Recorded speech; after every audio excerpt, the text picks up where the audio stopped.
अस्सलाम वालेकुम and welcome to my channel my bio corner. आज का जो हमारा टॉपिक है वो स्केलेटल मसल स्ट्रक्चर के बारे में है। प्रीवियस वीडियो में हमने मसल की टाइप्स पढ़ी थी, ठीक है, जिसमें हमने स्केलेटल मसल के जो है एक ओवरव्यू सा देख लिया था, उसके मेन पॉइंट्स देख लिए थे, ठीक है। लेकिन आज हम डिटेल में इसका स्ट्रक्चर पढ़ेंगे, ठीक है। तो सबसे पहले कुछ ज़्यादा पता हो या ना हो, लेकिन ये ज़रूर पता होना चाहिए कि स्केलेटल मसल बेसिकली होता क्या है, ठीक है।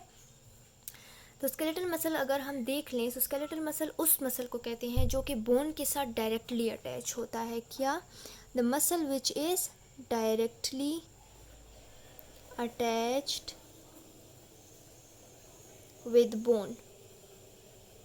अब बोन के साथ वो डायरेक्टली अटैच है, लेकिन वो बोन के साथ अटैच तो है डायरेक्टली, लेकिन वो एक स्ट्रक्चर के ज़रिए अटैच है। और वो स्ट्रक्चर कैसे, मतलब फॉर एग्ज़ाम्पल अगर ये एक बोन है, ठीक है, ये एक बोन है और इसके साथ ये मसल जो है ये अटैच हो रहा है, ठीक है। सो यहाँ पर एक दूसरा स्ट्रक्चर प्रेजेंट होगा इस किस्म का, जिसको हम क्या कहते हैं? टेंडन। टेंडन हम उसको कहते हैं। सो इस स्ट्रक्चर के ज़रिए क्या होगा कि मसल बोन के साथ अटैच होगा, ठीक है। सो बोन के साथ जो है मसल हमेशा टेंडन के ज़रिए अटैच होता है। इसके अलावा अगर हम देख लें कि ह्यूमन बॉडी में हमारे पास कितने स्केलेटल मसल प्रेजेंट हैं, सो ओवर 650, कितने? ओवर 650 मसल्स जो हैं ह्यूमन बॉडी में, वो कितने हैं? स्केलेटल मसल है, ठीक है। या इतने नंबर में स्केलेटल मसल एक ह्यूमन बॉडी में पाए जाते हैं। अब अगर हम इसके जो है ना स्ट्रक्चर की तरफ आ जाएं, तो अगर इसका स्ट्रक्चर जो है कॉम्प्लेक्स सा है, ठीक है, एज सच कॉम्प्लेक्स नहीं है, लेकिन ये है कि एक स्ट्रक्चर के अंदर दूसरा स्ट्रक्चर, फिर दूसरे के अंदर तीसरा है, तीसरे के अंदर चौथा है, ठीक है। यानी सारे जो है एक कॉम्पैक्ट स्ट्रक्चर है इसका, ठीक है। हम एक एक को खोल कर देख लेते हैं। फॉर एग्ज़ाम्पल अगर मैं कहूँ कि ये एक जो है हमारे पास मसल है, ठीक है, ये एक स्केलेटल मसल है, ठीक है। ये एक मिनट में ये बना लूँ। लेट सपोज कि ये क्या है, हमारे पास एक मसल है, ठीक है। कौन सा मसल? स्केलेटल मसल है। हमें पता है कि हमारी बॉडी में जो सा भी स्ट्रक्चर प्रेजेंट हो उसकी कोई ना कोई कवरिंग ज़रूर होती है। जैसे अगर हम बोन की भी देख लें, सो बोन की आउटर कवरिंग को हम पेरियोस्टियम कहते हैं, ठीक है। तो सेम मसल की भी एक कवरिंग है, ठीक है। सो मसल को, स्केलेटल मसल को जो कवरिंग जो है सराउंड कर रही है, उसका क्या नाम है? एपीमीसियम। क्या कहते हैं हम उसे? एपीमीसियम। काम एपीमीसियम का क्या है कि बोन को प्रोटेक्शन देता है, किसी भी डैमेज से बचाता है, या फ्रिक्शन वगैरह अगर हो वो रिड्यूस करता है, ठीक है। तो ये तो था हमारे पास जो है एपीमीसियम के बारे में। अच्छा जी, अब ये हमारे पास मसल बना किस चीज़ से होता है? सो आपको जो ये नज़र आ रहे हैं, ये गोल गोल जो मैंने ये बनाए हुए हैं, ये होते हैं मसल बंडल्स, ठीक है। हमसे कोई पूछे कि मसल किससे बनाए, हम स्केलेटल मसल जो है किससे बनाए, तो सबसे पहले क्या हो कि मसल बंडल से, ठीक है।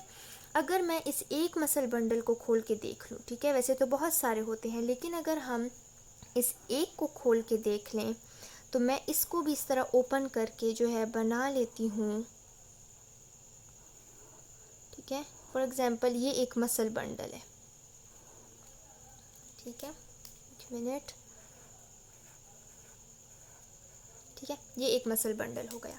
अब जिस तरह हमारे पास स्केलेटल मसल को जो है एक कवरिंग सराउंड कर रही है, इसी तरह सेम मसल बंडल को भी सराउंड कर रही है, काम भी उसका प्रोटेक्शन का है, और लेकिन उसका नाम क्या है? पेरीमीसियम, ठीक है। अच्छा जी, अब ये मसल बंडल भी किसी चीज़ से मिलकर बना है, तो इसमें जो ये गोल गोल हमें नज़र आ रहे हैं, इनको हम क्या कहते हैं? मैं यहाँ पर लिख लेती हूँ, ये क्या है? मसल बंडल, ठीक है। फिर ये एक मसल बंडल हमने खोल के देखा तो ये मसल बंडल भी किसी चीज़ से मिलकर बना है, उनको हम क्या कहते हैं? Muscle fibres.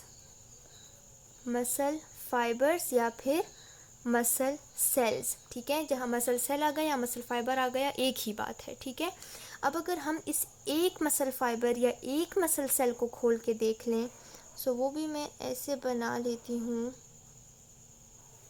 ठीक है। ये हमारे पास क्या है? एक मसल फाइबर है या एक मसल सेल है, ठीक है। इसको मैंने बना लिया। अब यहाँ पर एपिमीशियम कवरिंग थी, यहाँ पर पेरीमीशियम कवरिंग है। मसल सेल या मसल फाइबर को कौन सी कवरिंग सराउंड कर रही है, उसका क्या नाम है, एंडोमीशियम। ठीक है। अब ये मसल फाइबर जो है या मसल सेल जो है ये किससे मिलकर बने हैं, सो ये मिलकर बने हैं मायोफिब्रिल से। ठीक है, ऐसे मैं बना लेती हूँ मायोफिब्रिल्स। ठीक है, ये बने हैं हमारे पास मायोफिब्रिल से। ठीक है। अच्छा जी, मायोफिब्रिल को डिस्कस करने से पहले हम एक और चीज़ देख लेते हैं, वो ये कि मसल फाइबर का जो है ना या मसल सेल जो है उसका स्ट्रक्चर हम देख लेते हैं। ठीक है, उसके सेल का स्ट्रक्चर हम देख लेते हैं। यहाँ पर मैं एक सबसे पहले मैं यहाँ लिख लूँ कि ये क्या है, मायोफिब्रिल। ठीक है, क्या था हमारे पास कि मसल है, मसल किससे बनकर बना है, मसल बंडल से। फिर हमने यहाँ पर एक मसल बंडल को खोलकर देखा तो हमें पता चला कि ये मसल बंडल किससे मिलकर बना है, ये बना है मसल फाइबर से। ठीक है, इसके अलावा फिर हमने फिर देखा कि मसल फाइबर फिर किससे मिलकर बने हैं, मायोफिब्रिल से। ठीक है, मायोफिब्रिल को हम आगे डिस्कस करते हैं। और हमने इसमें क्या डिस्कस कर लिया कि इनको जो है कनेक्टिव टिश्यू की लेयर सराउंड कर रही हैं, कौन कौन सी, एपीमीशियम, पेरीमीशियम, एंडोमीशियम। ठीक हो गया।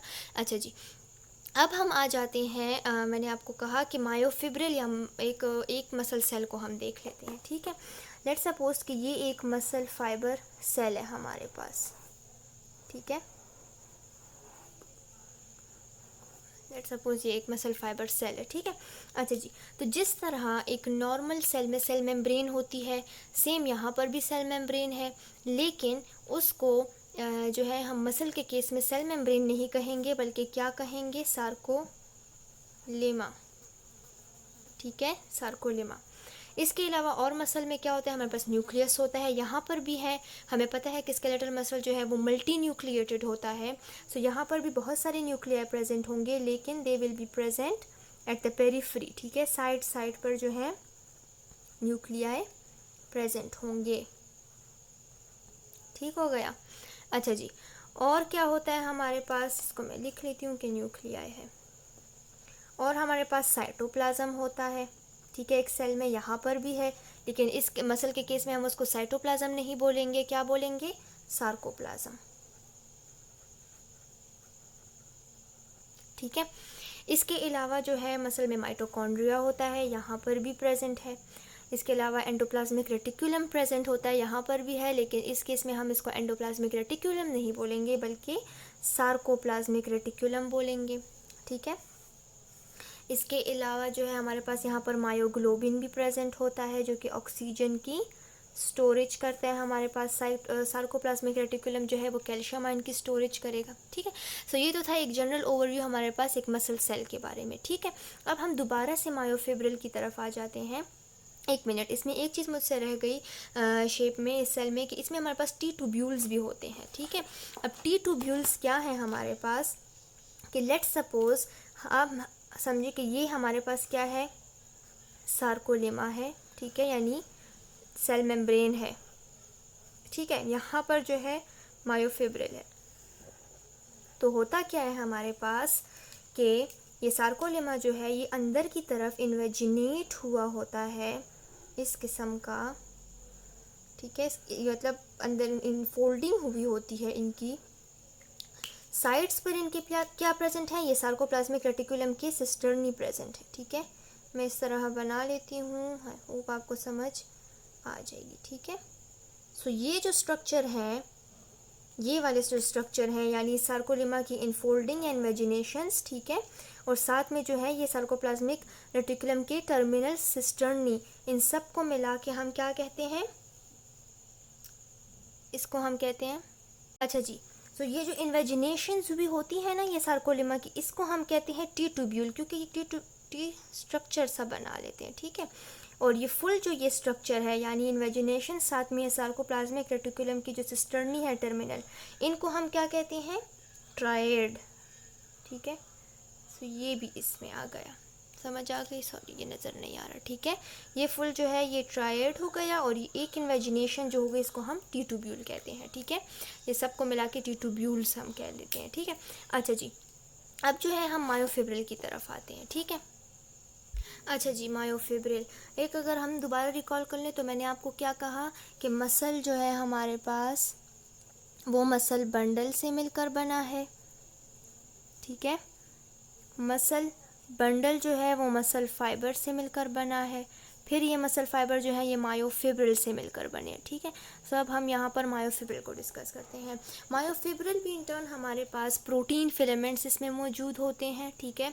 छोटे छोटे फिलामेंट्स इसमें मौजूद होते हैं जो कि प्रोटीन फिलामेंट्स होते हैं, जिनको हम माइक्रोफिलामेंट्स भी कहते हैं, ठीक है, जिनको हम माइक्रोफिलामेंट्स भी कहते हैं। ये माइक्रोफिलामेंट्स जो होते हैं ये दो टाइप्स के होते हैं, ठीक है।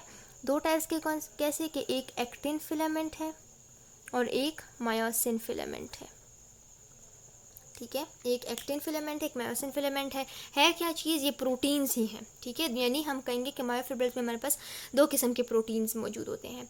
हम जो कहते हैं कि हमारे पास जो है स्केलेटल मसल में स्ट्रिएशंस प्रेजेंट होती हैं, यानी डार्क और लाइट बैंड्स प्रेजेंट होते हैं, पोर्शंस प्रेजेंट होते हैं डार्क और लाइट। सो वो किस वजह से प्रेजेंट होते हैं, वो इन्हीं एक्टिन और मायोसिन की वजह से प्रेजेंट होते हैं, ठीक है। लेकिन उस चीज़ को डिस्कस करने से पहले हम इनका स्ट्रक्चर देख लेते हैं, ठीक है, एक्टिन और मायोसिन का, ठीक है। यहाँ पर मैं जो है मायोसिन लिख लेती हूँ, यहाँ पर हम एक्टिन लिख लेते हैं, ठीक है। इनका स्ट्रक्चर अभी हम देखते हैं। अच्छा जी, सबसे पहले हम ये जान लेते हैं कि मायोसिन जो है ये क्या है, हमारे पास पॉलीमर है, ठीक है। It is a polymer. Polymer क्या मतलब कि ये बहुत सारे मोनोमर्स मिलके बने हैं, एक पॉलीमर एक स्ट्रक्चर बना दिया इसने, ठीक है। सो पॉलीमर, एक मायोसिन एक पॉलीमर है। सो इसका मोनोमर क्या है, मोनोमर इसका है मीरोमायोसिन। क्या चीज़, मीरोमायोसिन, यानी ये मीरोमायोसिन प्रोटीन है। मायोसिन किससे बना है, मीरोमायोसिन से बना है, इन सिंपल वर्ड्स, ठीक है। स्ट्रक्चर अगर हम इसका देख लें, सो इसके हमारे पास स्ट्रक्चर में एक हेड आता है और टेल आ जाती है, ठीक है। हेड और टेल आ जाती है, यानी अगर मैं आपको बनाऊं सो इस तरह ये इसकी टेल हो गई, ठीक है, और फिर एक हेड इस तरह हो गया और एक हेड इस तरह हो गया, ठीक है। ये कौन सी जगह है, ये टेल है और ये क्या है, हमारे पास हेड है, ठीक है। ये हेड है हमारे पास। हेड पे जो है दो साइड्स प्रेजेंट होती हैं, ठीक है। हेड पे दो साइड्स प्रेजेंट होती हैं, एक एटीपी बाइंडिंग साइट है और एक एक्टिन बाइंडिंग साइट है। एटीपी तो हमें पता है कि हाइड्रोलाइज होकर एटीपी में कन्वर्ट होगा तो हमें एनर्जी मिलेगी, और एक्टिन साइट क्या मतलब कि ये जो फिलामेंट है, दोनों फिलामेंट्स मायोफिब्रिल में प्रेजेंट है ना। सो मायोसिन फिलामेंट क्या है, एक्टिन फिलामेंट के साथ बाइंड होता है, कॉन्ट्रैक्शन होती है। तो एक्टिन कहाँ पर बाइंड होता है, इसी हेड साइड पर जो है हमारे पास जो है ये एक्टिन जो है ये बाइंड हो जाता है और एक क्रॉस ब्रिज बना लेता है। इसीलिए हम कभी कभी मायोसिन के हेड को क्रॉस ब्रिज भी कहते हैं, ठीक है। तो ये तो था मायोसिन के स्ट्रक्चर के बारे में। हम जो है अगर एक्टिन स्ट्रक्चर को देख लें, तो एक्टिन भी हमारे पास एक पॉलीमर है, लेकिन इसका मोनोमर क्या है, हमारे पास मीरोमायोसिन नहीं है, बल्कि क्या है, जी प्रोटीन। जी प्रोटीन मतलब ग्लोब्यूलर प्रोटीन, यानी ये इस तरह बीड्स की शक्ल में इस तरह प्रेजेंट होते हैं। ऐसे करके मैं बना लेती हूँ, ठीक है। इस किस्म का कुछ इसका स्ट्रक्चर हो जाएगा, ठीक है, वह जो भी है इस तरह, ठीक है। क्वाइलिंग मतलब आपस में हेलिकल स्ट्रक्चर में ये प्रेजेंट है, ठीक है। ये हमारे पास क्या हो गया, ये एक्टिन है, यानी ये एक्टिन फिलामेंट है, ठीक है। इसके साइड बाय साइड बिल्कुल हमारे पास एक और प्रोटीन जो है रन कर रहा होता है, ठीक है। कौन सा प्रोटीन रन कर रहा होता है, मैं आपको बताती हूँ। ये इस तरह मतलब वो भी डबल स्टैंडर्ड, अब यहाँ पर सही नहीं बनेगा और चलिए ये भी इस तरह डबल है, ठीक है। ये कौन सा प्रोटीन है, ट्रोपोमायोसिन, ये रेगुलेटरी प्रोटीन है, ठीक है। अच्छा जी, तो मैंने आपको क्या बताया कि यहाँ पर एक रेगुलेटरी प्रोटीन जो है साइड बाय साइड रन कर रहा होता है, जिसको हम ट्रोपोमायोसिन कहते हैं। इस ट्रोपोमायोसिन के साथ साथ एक दूसरा प्रोटीन भी है हमारे पास, ट्रोपोनिन, जो भी इसी ट्रोपोमायोसिन के साथ रेगुलर इंटरवल्स पे मौजूद होता है, ठीक है। ये जो रेड कलर का मैंने बनाया ट्रोपोनिन, काम इनका क्या है वो हम नेक्स्ट वीडियो में इंशाल्लाह डिटेल से पढ़ेंगे, ठीक है। लेकिन यहाँ पर हम इतना जान लेते हैं कि एक्टिन में हमारे पास बेसिकली टू रेगुलेटरी प्रोटीन्स मौजूद होते हैं, ट्रोपोनिन और ट्रोपोमायोसिन। एक्टिन फिलामेंट है, ट्रोपोमायोसिन रन कर रहा है इसके बीच बीच में, और इस ट्रोपोमायोसिन के ऊपर रेगुलर इंटरवल्स पे हमारे पास ट्रोपोनिन मौजूद होते हैं। एक ये बात हम देख लें कि ट्रोपोनिन जो है ना ये 3 सब यूनिट से मिलकर बना है, ठीक है, 3 सब यूनिट से, यानी ट्रोपोनिन जो है हमारे पास, 1 मिनट में ये डार्क लिख लेती हूँ, 3 सब यूनिट से मिलकर बना होता है। कौन सा? TNI, TNC and TNT। ये वाला सब यूनिट जो है TNI ये एक्टिन फिलामेंट के साथ बाइंड होगा, ये वाला सब यूनिट जो है ये कैल्शियम के साथ बाइंड होता है, और ये वाला सब यूनिट जो है ट्रोपोमायोसिन के साथ बाइंड होता है। अलग अलग फंक्शंस करते हैं, लेकिन बस इस वीडियो के लिए इतना तक ही जो है नॉलेज काफ़ी है, ठीक है। अच्छा जी, तो ये तो था सारा हमारे पास माइक्रोफिलामेंट्स एक्टिनोमायोसिन के स्ट्रक्चर के बारे में, ठीक है। अब हम बैंड्स को डिस्कस कर लेते हैं कि वो बैंड्स किस तरीके से नज़र आते हैं, क्या होता है क्या नहीं, ठीक है। मैं यहाँ पर बना लेती हूँ आप लोगों को, ठीक है। अच्छा जी, हमें पता है कि लाइट और डार्क बैंड्स होती हैं, ठीक है। तो लाइट बैंड्स जो होती हैं ना, लाइट बैंड्स जो होती हैं उनको हम क्या कहते हैं? I band. और जो डार्क होती हैं उनको हम क्या कहते हैं? ए बैंड, ठीक है। ये हमारे पास आइसोट्रोपिक से इसका नाम निकला है, यानी कि आइसोट्रोपिक बैंड, और ये हमारे पास एन आइसोट्रोपिक बैंड, ठीक है। ये हो गई। इनको अगर हम ड्रा करें, यानी इन एक्टिन मायोसिन फिलामेंट्स को अगर हम ड्रा करें, ए बैंड्स कौन सी बैंड्स हैं? मायोसिन बैंड्स हैं। जो है लाइट बैंड्स या आई बैंड कौन सी हैं? एक्टिन बैंड्स हैं, जो थिन फिलामेंट से मिलकर बनी है। तो यहाँ पर अगर सबसे पहले मैं बना लूँ, यानी ये जो है ना हमारे पास, ये हमारे पास ए बैंड है, ठीक है। ये क्या है हमारे पास? 1 मिनट। अच्छा, ये ए बैंड हो गई।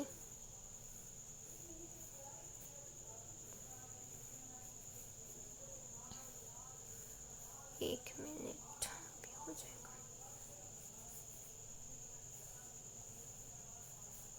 नीट डायग्राम नहीं बन रही, बट चलिए गुजारा कर लेते हैं, ठीक है। ये ए बैंड है, इसके बीच बीच में जो है मैं थिन फिलामेंट्स ये बना ली, ठीक है। यहाँ पर भी मौजूद है। ये क्या है? थिन फिलामेंट्स हैं। थिन फिलामेंट्स कौन सी फिलामेंट्स? Actin filaments. और ये डार्क ब्लू में जो बनाई है ये कौन सी है? मायोसिन फिलामेंट्स, ठीक है। ये कौन से हैं? ये ए बैंड है। ये कौन सा है? आई बैंड, यानी कि ये एक्टिन फिलामेंट्स हैं, और ये ए बैंड वाली मायोसिन फिलामेंट्स है, ठीक है।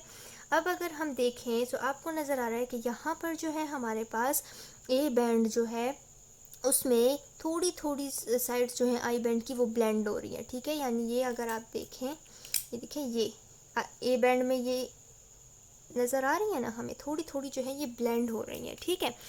सो होता क्या है हमारे पास कि हमारे पास ए बैंड का वो हिस्सा जहाँ पर आई बैंड ब्लेंड ना हुए हों, ठीक है। यानी यहाँ पर आप देखें, ये वो जगह है जहाँ पर ये आई बैंड्स बिल्कुल प्रेजेंट ही नहीं है, ठीक है। यानी थिन फिलामेंट्स ने कोई डिस्टर्बेंस नहीं कॉज की, बल्कि यहाँ पर सिर्फ और सिर्फ मायोसिन प्रेजेंट है, मायोसिन के फिलामेंट्स प्रेजेंट है, ए बैंड प्रेजेंट है। इसको हम क्या कहते हैं? H zone, zone of heal भी लोग कहते हैं, जोन ऑफ हील भी कहते हैं, जोन ऑफ हील भी कहते हैं, ठीक है, जो कह लिया आप लोगों ने, ठीक है। लेकिन एच जोन इसको कहते हैं, यानी ये वो जोन होता है हमारे पास इन बैंड्स में जहाँ पर सिर्फ और सिर्फ कौन से बैंड प्रेजेंट हो? मायोसिन, ठीक है, मायोसिन प्रेजेंट हो। कोई हमारे पास जो है एक्टिन फिलामेंट्स इसमें ब्लेंड नहीं होते, ठीक है। इसके अलावा जो है इसके बीच में एक लाइन गुजरी होती है जिसको क्या कहते हैं? M line. काम इसका क्या होता है कि इसी मायोसिन फिलामेंट्स को इसने आपस में जोड़ के रखा होता है, ठीक है, एम लाइन। कोई जर्मन से इसका नाम निकला हुआ है, अभी मुझसे भूल गया है, लेकिन मिडल ना, मतलब उसका मिडल, यानी एम लाइन मिडल लाइन, ठीक है। दूसरा हमारे पास एक जेड लाइन होती है जो कि आई बैंड के बिल्कुल बीच में से गुजरी होती है, यानी हर एक आई बैंड जो है उसके बीच में से एक लाइन गुजरती है। डायग्राम बहुत गंदी बन गई, लेकिन चले, उसको हम क्या कहते हैं? Z line. यानी ये भी जेड लाइन है, ये भी जेड लाइन है, ये भी जेड, ये रेड जो मैंने आई बैंड मैसेज के बीच में से जो गुजरेगी, ठीक है, वो कौन सी है? Z line. सो यहाँ पर एक दूसरा हमारे पास जो है नाम आ जाता है सार्कोमेयर का, सार्कोमेयर का। तो सार्कोमेयर क्या है हमारे पास? सार्कोमेयर हमारे पास यानी जो एक तो हम ये भी कह लें कि मायोफिब्रिल का जो स्ट्रक्चर और फंक्शनल यूनिट है उसको हम सार्कोमेयर कहते हैं, ठीक है। यानी हम कहेंगे कि मायोफिब्रिल जो होते हैं वो सार्कोमेयर से मिलकर बने हैं, ठीक है। दूसरा फंक्शन हम क्या कहेंगे कि the distance between two Z line, यानी एक ही आई बैंड है, इसके दरमियान में से ये लाइन गुजर रही है, ये एक ही आई बैंड है, इसके दरमियान में से एक लाइन गुजर रही है, ठीक है। सो दोनों जेड लाइन हो गई। सो इस जेड लाइन और इस जेड लाइन के बीच में से जो बीच का जो डिस्टेंस है उसको हम सार्कोमेयर कहते हैं। इसी तरह सेम इस जेड लाइन और इस जेड लाइन के बीच में जो डिस्टेंस होगा ये वाला, इसको हम सार्कोमेयर कहेंगे। सेम इसी तरह इस जेड लाइन के बीच में जो होगा उसको हम सार्कोमेयर कहते हैं, ठीक है। तो ये तो था हमारे पास जो है ये लाइट और डार्क बैंड्स के बारे में, और या इतना ही काफ़ी है।